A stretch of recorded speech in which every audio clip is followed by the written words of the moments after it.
Байдың қызына ғашық болған жетім бала. Болған оқиға.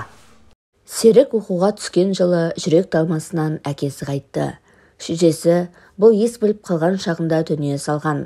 Жалғыз бауырымен тағдырдың тәлкегіне түскен Серік өзін қалың қар арасында жалаң аяқ қалғандай сезінді. Омбығар құрсауынан жанталасып шыға алмайды. Жаны ұшырып әлдебір таңғажайып құдіреттен көмек күтеді. Інісі интернатта, өзі жатақханада.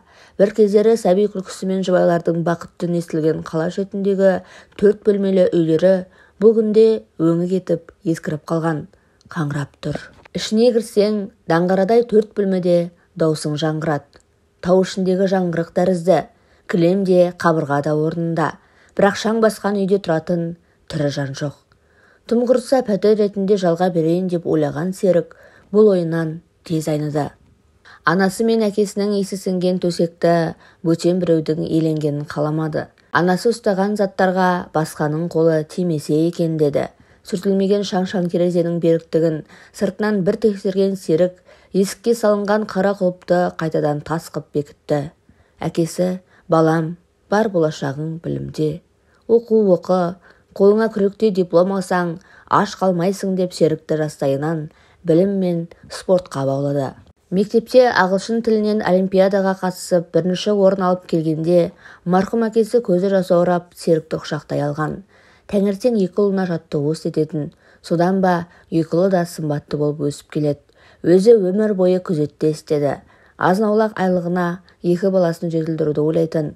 Серік үй жұмысына да, сырт жұмысына да бірдей пысық болып ержетті. Енді қызығымды көрсетемін бе дегенде әкесі мезгілсіз дүниеден өтіп кетті. Жұмыста жүрген кезінде жүрегі тоқтап құлап түсіпті. Сол құлағаннан тұрмаған. Бір рет болсын әкесінің жүрегім ауырады дегенін естімепті. Бәлкім өзі де жүрегінің ауыратына мән бермей жүре берді ме, кім білсін. Әкесі небәрі 41 жаста болатын. Соңғы сөзін де айтып үлгірмей демі таусылыпты. Серік сол күннен бастап күрт есейді. Артынан ерген өзінен 6 жас кіші інісі Беріктің бар сүйенері өз екенін түсінді. Бүгін де Берікке азық-түлік алып келе жатыр. Интернатта 5 мезгіл тамақ берсе де, Беріктің қарны ашып қалар деп апта сайын інісіне азық-түлік әкеліп тастайды. Кейде сабақтан тыс уақытта ағылшын тілінен репетитор болып тапқан ақшасын жинап асханаға барып, бірінші кезекте қарындарын тойдырады. Беріктің интернаты жылы, іші жарық, сабақты да жақсы оқытады. Серік інісін көріп, көзі тойып, мауқы басылған соң, жатақханасына қарай аяңдады. Жатақханада 4 бала болып бірге тұрады. Серік оқуымды бітіріп диплом алуым керек деген оймен күні-түні сабақ оқиды. Арасында репетитор болып ағылшын тілінен кішкентай балаларға сабақ береді. Інісінен келіп, жатақханада көз шырымын алайын деп жастыққа басын қойғанда ұялы телефоны шыр етті. Алло? Серік телефонды еріне құлағына тақады. Алло? Серік Бекенұлы? Иә, мен сізді интернет арқылы тауып хабарласып тұрмын. Атым Ақмарал. Ағылшын тілінен сізден сабақ алайын деп едім. Орын бар ма? Сабағыңыз қанша тұрады? Жоқ, мен жеке-жеке үйге барып оқытам. Әзірге кеңсем жоқ. Тіпті жақсы. Сағатына 6000 берейін. Үйге келіп оқытып кетіңізші. Ертеңнен бастасақ бола ма? Кешкі 6-дан 7-ге дейін. Жарайды. Мекен-жайыңызды хабарлама түрінде жазып жіберіңіз. Серік қапелімде сасқалақтап қалды. Кішкентай балаларға ғана сабақ беріп көріпті, ал қыз балаға бұл оның тәжірибесінде болған емес. Сонда да тәуекелге бел буды. Ертесіне Серік хабарлама арқылы келген мекен-жайды жаяу жүріп әрең тапты. Кілең зәулім үйдің арасына топ ете түсіп, адамдар қалай бай тұрады деп таңғалып келе жатып, 71-ші үйге де жетті. Хан сарайындай биік үй екен. Мәссаған, ішінде қанша адам тұрады екен? Кімнің үйі? деген ой бірінен кейін бірі көз ілеспес жылдамдықпен зымырап, миына қонақтап жатыр. Именіп сыртқы қоңырауды сұқ саусағымен басты. Қоңыраудың жоғарғы жағында қызыл тетігі жанып өшіп, камера тұр. Дәуде болса бір дөкейдің қызы-ау. Иә, бұл кім? Қоңыраудан қыздың биязы даусы шықты. Бұл Серік Бекенұлы, ағылшын тілінің репетиторы. Есік ашық, кіре беріңіз. Ауыр есік сырт етіп ашылды. Серік құды ертегі әлеміне тап болғандай жан-жағына аңтарыла қарады. Үйдің ауласы жұтынып тұр. Мұнтаздай таза, салтанатты. Демалып отыратын сәкісі күнге шағылысып жалт-жұлт етеді. Құдды алтыннан жасалғандай. Мынадай шыршаларды өмірінде тірідей көрмепті. Түрі де тұрпаты да басқа. Серік жүрегі тарсылдап, зәулім сарайдың есігіне баспалдақпен жайлап көтерілді. Не еткен әдемі үй. Есікті ашқан бойжеткенді көрген Серік қалшиып бір орында тұрып қалды. О тоба, хор қызы дерсің. Үріп ауызға салғандай тұла бойында бір мін жоқ. Аққұба келген, қара көзді, бұйра шашты, қиылған қасты, мінсіз мүсінді бұндай сұлуды көрген көзде арман жоқ шығар. О құдайым, Серіктің тілі байланып қалғандай, бойжеткен аппақ тісін көрсетіп күлім қақты. Кіріңіз, Серік Бекенұлы.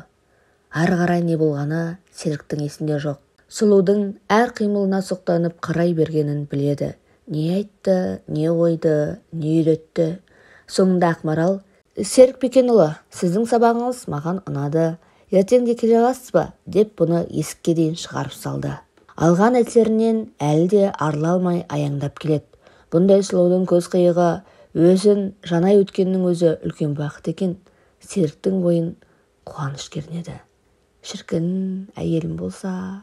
Осындай ой сумаң еткенін сол Серік өз-өзінен шошып, басын ұрғылады. Ей, ақымақ, сен оның тең емессің, дейді ішкі дауысы. Бұл туралы ойлама, әкесі бірақ күнде жойып жіберер сені. Есіне інісі түсті. Сол бойда тардай шашыраған ойын жиып алды. Дұрыс жүрмесе кесірі інісіне де тиерін бұл жақсы түсінеді. Ертеңіне сол бір хан сарайындай зәулім үйге тағы барды. Бойы кешегідей емес, үйреніп қалыпты. Ақмаралдың көркінен көз алуы мүмкін емес. Қою, ұзын кірпігін қағып жіберіп сабағына бар ынтасымен кіріскен қызық. Уыздай уылжып тұр шіркін, әр қимылы өзіне жарасымды. Сәбидей бұртиып қалатыны бар екен. Жанарына түйісіп қалса, аузындағы сөзінен шатасып тұтығады. Бұндай сұлу жанарға күмп беріп түсіп кетсең де арман жоқ. Ақ білегімен толқындай бұйра шашын артына сілкіп жібергенде Серік ішінен ах дейді. Серік те ұзын бойлы, сымбаты келіскен өңді жігіт. Екеуін қатар қойса бір-біріне жарасып ақ кетер еді. Әттең бұл Ақмаралдың жанынан табылуға лайық емес. Тасып жатқан дәулеті, сүйенер әкесі, қамқоршы анасы жоқ жалаң аяқ студент қана. Серіктің бұл үйге келіп жүргеніне бір айдан асты. Күнде емес, аптасына 3 рет келеді. Өзінше сән салонына барып азын-аулақ ақшасына шашын сәндетеді. Өзіне жақсы киімдер ала бастады. Ағатай, ғашық болып қалғаннан саумысың? Деп қулана күлген. Әй батыр, қайдағы жоқты айтпа деп інісінің басынан бір шертті. Бүгін Ақмаралға баратын күні. Сәнденіп, таранып, үстіне иіс-су сеуіп көзтаныс болып қалған көшемен жүріп, Ақмаралдың үйіне жетті. Бүгін Ақмаралын көреді, иісін сезінеді. Ерекше құлпырып кетіпсің. Берік бұл сөздің аузынан қалай ытқып шыққанын аңғармай қалды. Сасқалақтап, бекер айттым-ау деп бармағын тістеді. Ақмарал құлағына дейін қызарып төмен қарады. Үндеген жоқ, жылы жымиды. Бұл жымиыс Серіктің жүрегіне майдай жақты. Ақмарал, менімен бірге көшеге шықсаң қайтеді? Анау тұсқа дейін бірге барайық, сосын мен сені қайтып әкеліп тастаймын қақпаға дейін, деді Серік сабақ біткен соң. Неге? Не үшін? Деді Ақмарал. Жай, бүгін күн сондай тамаша. Жарайды, жемпірімді алайын. Серік қуаныштан жарылып кете жаздады. Екеуі аяңдап келеді. Ақмарал, ағылшын тілің жақсарды ма? Қалай ойлайсың? Иә, мәтін құрап сөйлей алатын болдым, байқаған шығарсың. Әрине, сен сабақты бірден ұғып алатын елгезек екенсің. Бүгін соңғы сабақ қой, білесің бе? Не? Серіктің іші қылп етті. Соңғы сабақ деп ойламапты. Қалайша оны ойламаған? Ақмаралын соңғы рет көріп тұр ма? Ақмарал, саған хабарласып тұрсам бола ма? Әрине, бірақ мен үйден көп шыға алмаймын, әкем қатал. Білесің бе, сосын жақында Америкаға кетуім керек. О, Америка деген тамаша ғой. Серік өзі атын естісе де затын көзбен көрмеген ал белді ой шашарлап кетті. Бірақ Ақмаралы Америкаға кетсе, бұның халі не болмақ? Парша-парша болатын жұдырықтай жүрегін ойлады. Жатақханаға келіп, таңның тез атуын тіледі. Ертең болса екен, Ақмаралына хабарласып халін білгісі келіп бара жатса да өзін тежеді.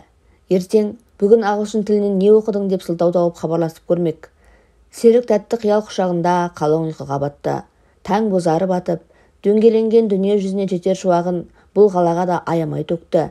Серік ұйқысынан тұра сала сабағына жүгірді. Сабақ арасында бірнеше мәрте телефонына көз жүгіртіп, бірнеше мәрте хабарламаны жазып, қайта өшірді. Ақмарал, сәлем, жағдайың қалай? Бүгін ағылшын тілінен не оқыдың?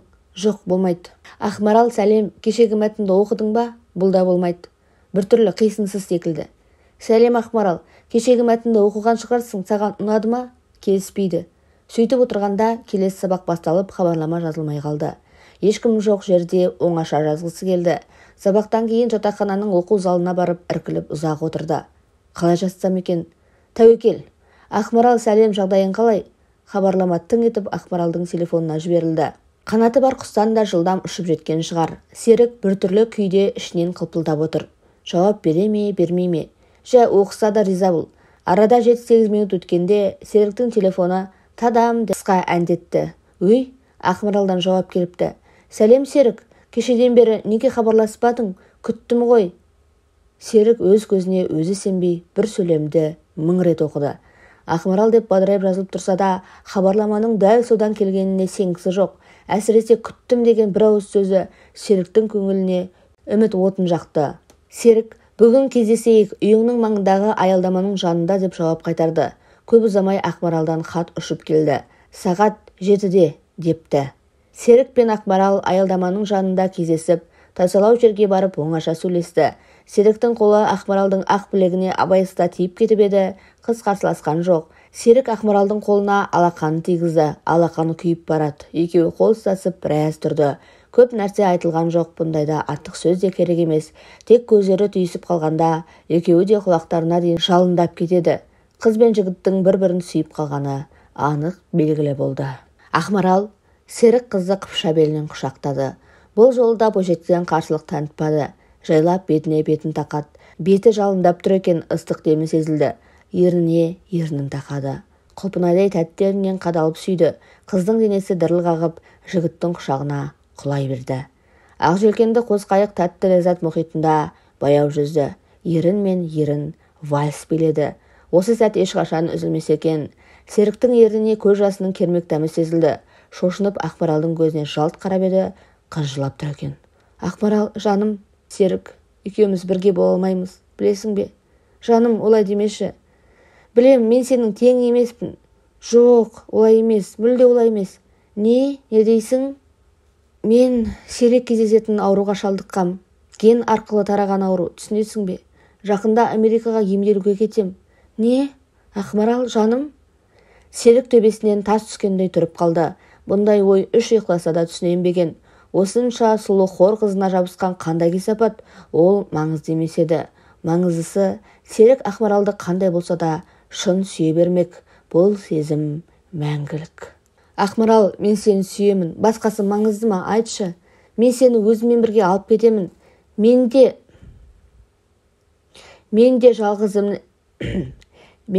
жалғыз інімнен өзге жақыным жоқ, тірі жетім едім. Сені кезіктіріп, күрең өміріме мәңгіргендей, дүниеге жаңа келгендей сезімде жүрмін. Сені өмір бойы осынша сұлу қалпыңда сақтаймын. Менімен бірге жүрші, алтыным. Ешкім естімейтін жаққа кетейікші. Менің жанымда болшы, тастамашы мені. Серік Ақмаралды бетінен, көзінен сүйе берді. Ақмарал жылағанын қойып Серікке еркелей қарады. Кенет Ақмарал деп таңданған дауыс шықты. Құшақтасқан екеуі дыбыс шыққан жаққа жалт қарап дереу бір-бірінен алыстады. Әпкем ғой, жақсы, мен кеттім. Ақмарал әпкесіне қарай жүгіре жөнелді. Серік сең соққандай состиып тұрып қалды. Жатақханаға бара салысымен Ақмаралына қоңырау шалған, жауап бермеді. Қатарынан 5-6 хабарлама жіберген, тым-тырыс. Серіктің жүрегі бір жамандықты сезгендей алабұртты. Жаңа ғана көз алдында болған оқиға тәттелі секілді өзінен алыстап бара жатқандай. Қош деп қол бұлғап, көз ұшынан қара ноғатқа айналып жоғалатындай. Қош деп қол бұлғап, көз ұшынан қара ноғатқа айналып жоғалатындай, өзін қоярға жер таппай тыпыршып кетті. Күн де сүрілді.